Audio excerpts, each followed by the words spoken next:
Oke, selamat datang Bapak Ibu Guru Pemandu. Di sini kita akan langsung bedah ya, langkah-langkah atau sintaks untuk pembelajaran kosakata yang dirancang biar sesi belajar jadi super dinamis dan efektif.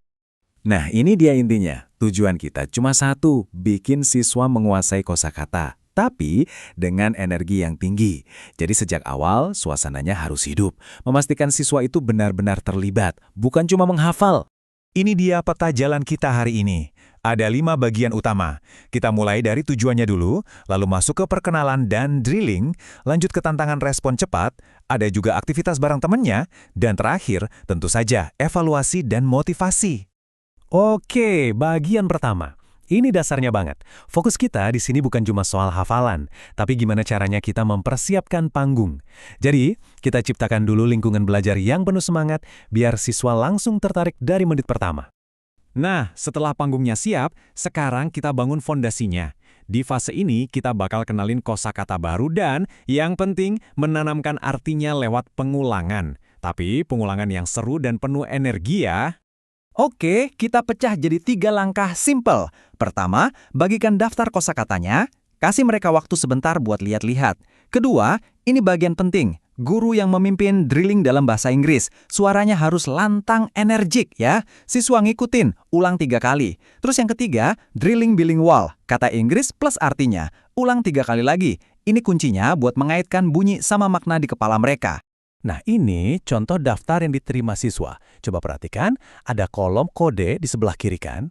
Ini bukan hiasan ya, kode ini nanti bakal jadi alat bantu super penting di tahap berikutnya. Ingat-ingat itu. Oke, sekarang kita naikkan levelnya sedikit. Di fase ini, kita mau uji ingatan aktif siswa. Maksudnya, kemampuan mereka buat menarik info dari memori, bukan cuma baca ulang dari daftar. Nah, ini instruksi yang paling krusial. Wajib.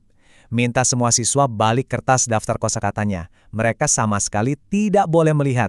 Kenapa? Karena kita mau tes ingatan murni, bukan kemampuan membaca. Pastikan aturan ini benar-benar jalan di kelas. Jadi, tantangannya ada 2 model. Yang pertama, dari Inggris ke Indonesia. Ini relatif lebih gampang, buat ngetes mereka paham atau enggak. Nah, yang kedua, dibalik, dari Indonesia ke Inggris. Ini lebih menantang, karena mereka harus memproduksi katanya. Dua-duanya kita lakukan secara acak dan cepat ya, biar otak mereka makin lincah. Terus, gimana caranya bantu mereka di tantangan yang lebih susah tadi?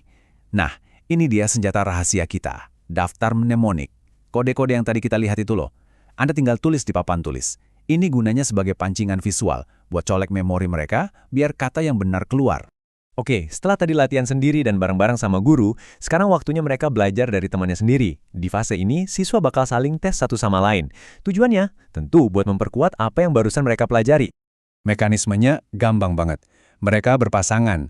Siswa A pegang daftar dan ngetes siswa B yang nggak boleh lihat. Terus, jangan lupa, gantian peran. Ini penting.